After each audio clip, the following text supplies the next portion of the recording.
El libro del profeta Isaías.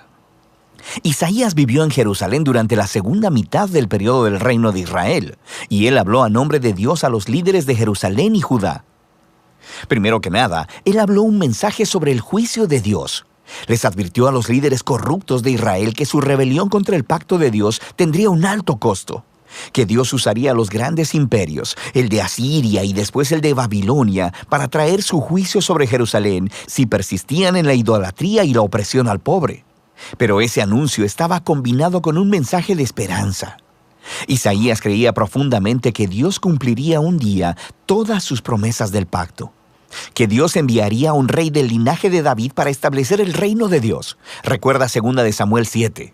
Que él guiaría a Israel a la obediencia a todas las leyes del pacto que se hicieron en el monte Sinaí. Recuerda Éxodo capítulo 19. Y todo esto sería para que la bendición y la salvación de Dios fluyeran hacia todas las naciones, como Dios le prometió a Abraham en Génesis capítulo 12. Y esta es la esperanza que movió a Isaías a levantar la voz contra la corrupción y la idolatría de Israel en su tiempo. Ahora, el libro tiene un diseño literario bastante complejo, pero hay una manera sencilla de ver cómo encaja todo junto. Los capítulos del 1 al 39 contienen 3 grandes secciones que desarrollan la advertencia de juicio de Isaías a Israel. Y todo culmina en un evento señalado al final del capítulo 39, la caída de Jerusalén y el exilio del pueblo en Babilonia. Pero en los capítulos del 1 al 39 también hay un mensaje de esperanza, de que después del exilio, todas las promesas del pacto de Dios se cumplirían.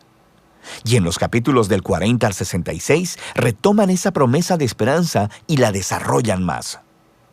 En este video solo nos enfocaremos en los capítulos 1 al 39. La primera sección principal se enfoca en la visión de juicio y de esperanza de Isaías para Jerusalén. Y comienza conforme Isaías acusa a los líderes de la ciudad de rebeldía contra el pacto, idolatría e injusticia. Y Dios dice que Él juzgará a la ciudad enviando a las naciones a conquistar a Israel. Isaías dice que esto será como un fuego purificador que acabará con todo lo que es indigno en Israel para crear una nueva Jerusalén que esté poblada por un remanente que se ha arrepentido y regresado a Dios. E Isaías dice que entonces será cuando el reino de Dios vendrá y todas las naciones vendrán al templo en Jerusalén y aprenderán de la justicia de Dios, produciendo un tiempo de paz universal y armonía. Ahora, esta narrativa básica del juicio sobre la vieja Jerusalén, purificándola en una nueva Jerusalén, será repetida una y otra vez a lo largo del libro, siendo cada vez más detallada. Entonces, en el centro de esta sección tenemos la gran visión de Isaías. Dios sentado en su trono en el templo, y Él está rodeado por estas criaturas celestiales que están exclamando que Dios es santo, santo, santo. E Isaías de repente se da cuenta de lo corruptos que son él y su pueblo, Israel. Y él está convencido de que va a ser destruido por la santidad de Dios, pero no es así. La santidad de Dios en la forma de un carbón encendido viene y lo quema, pero no para destruirlo, más bien lo purifica de su pecado. Y conforme Isaías medita en esta extraña experiencia, Dios lo envía a realizar una tarea muy difícil. Él debe seguir anunciando el juicio venidero. Pero debido a que Israel ha llegado al punto sin retorno, sus advertencias tendrán un efecto paradójico y endurecerán al pueblo. Pero Isaías debe confiar en el plan de Dios. Israel va a ser cortado como un árbol y abandonado como un tronco en el campo. Y ese tronco será quemado y calcinado. Pero después de toda esa quemazón, Dios dice que ese tocón ardiente es una semilla santa que sobrevivirá para el futuro. Es una pequeña señal de esperanza. Pero, ¿quién o qué es esa semilla santa? El resto de la sección ofrece una respuesta. Isaías confronta a Acaz, un descendiente de David y rey de Jerusalén, y anuncia su caída. Dios dice que es el gran imperio de Asiria quien primero derribará a Jerusalén y devastará la tierra, pero hay esperanza. Por la promesa de Dios a David, después de esta destrucción, Él enviará un nuevo rey llamado Emanuel, que significa Dios con nosotros. Y el reino de Emanuel liberará al pueblo de Dios de los imperios violentos y opresores. E Isaías describe a este rey venidero como un retoño nuevo que surgirá del viejo tronco de la familia de David. Y este rey es la semilla santa del capítulo 6. Y el rey será empoderado por el Espíritu de Dios para gobernar sobre una nueva Jerusalén y traer justicia para los pobres. Y todas las naciones buscarán la guía de este rey mesiánico. Su reino transformará toda la creación trayendo paz. Ahora, terminamos los capítulos del 1 al 12 con un entendimiento bastante bueno del mensaje de juicio y de esperanza de Isaías. Pero, ¿cuándo sucederá todo esto? Isaías vio otro imperio levantándose después de Asiria, y este es Babilonia, quien también atacaría a Jerusalén, y de hecho tendría éxito en destruirla. Y eso nos lleva a las siguientes secciones del libro. Primero tenemos una gran colección de poemas que exploran el juicio de Dios y la esperanza para las naciones. Se nos enseña primero que nada sobre la caída de Babilonia y de los vecinos de Israel. Isaías podía ver que el poder mundial de Asiria sería un día reemplazado por el imperio de Babilonia, una nación todavía más destructiva y arrogante. Y los reyes de Babilonia decían que eran más grandes que todos los otros dioses, así que Dios promete hacer caer a Babilonia. Y no solo Babilonia. Isaías nombra a los vecinos de Israel, acusándolos a todos de la misma clase de orgullo e injusticia, y predice su ruina eventual. Pero recuerda, para Isaías, el juicio de Dios nunca es la última palabra, ni para Israel ni para las naciones.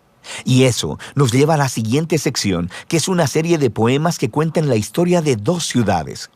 Está la ciudad enaltecida, que se ha exaltado a sí misma por encima de Dios y se ha vuelto corrupta e injusta. La ciudad es un arquetipo de la humanidad rebelde y se describe con un lenguaje que se toma prestado de las descripciones anteriores de Isaías de Jerusalén, Asiria y Babilonia, puestas todas juntas. Esta ciudad está destinada a la ruina y un día será reemplazada por la nueva Jerusalén, donde Dios reina como rey sobre una humanidad redimida, proveniente de todas las naciones, y no hay más muerte o sufrimiento. Estos capítulos son el clímax de esa sección y muestran cómo el mensaje de Isaías apunta mucho más allá de su tiempo. Era un mensaje para todos los que están esperando que Dios traiga justicia sobre los reinos violentos y opresores, y que traiga su reino de justicia, paz y amor sanador. La siguiente sección regresa el enfoque al ascenso y al descenso de Jerusalén. Y primero encontramos un conjunto de poemas donde Isaías acusa a los líderes de Jerusalén de volverse a Egipto para obtener protección militar contra Asiria.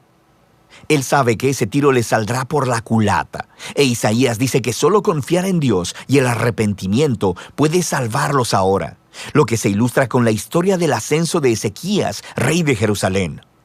Justo como predijo Isaías, los ejércitos asirios vienen e intentan atacar la ciudad. Así que Ezequías se humilla delante de Dios y ora por liberación divina, y la ciudad es salvada milagrosamente de un día para otro. Pero el ascenso de Ezequías es seguido inmediatamente por su caída. Él recibe a una delegación de Babilonia e intenta impresionarlos al mostrarles los tesoros, el templo y los palacios de Jerusalén.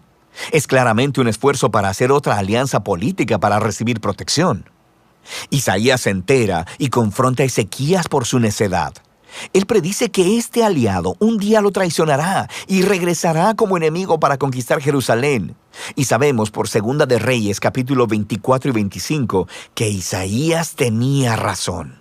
Más de 100 años después, Babilonia traicionaría a Jerusalén, vendría y destruiría la ciudad, su templo, y llevaría a los israelitas en exilio a Babilonia. Y así, todas las advertencias de juicio divino de Isaías, en los capítulos del 1 al 39, llevan hasta este momento. Se demuestra que él es un verdadero profeta, porque todo sucedió como él dijo. Pero recuerda que el propósito del juicio de Dios era purificar Jerusalén y traer la semilla santa y el reino mesiánico sobre todas las naciones. Y esa es la esperanza que se explora en la siguiente parte del libro. Pero por ahora, de eso tratan los capítulos 1 al 39 de Isaías.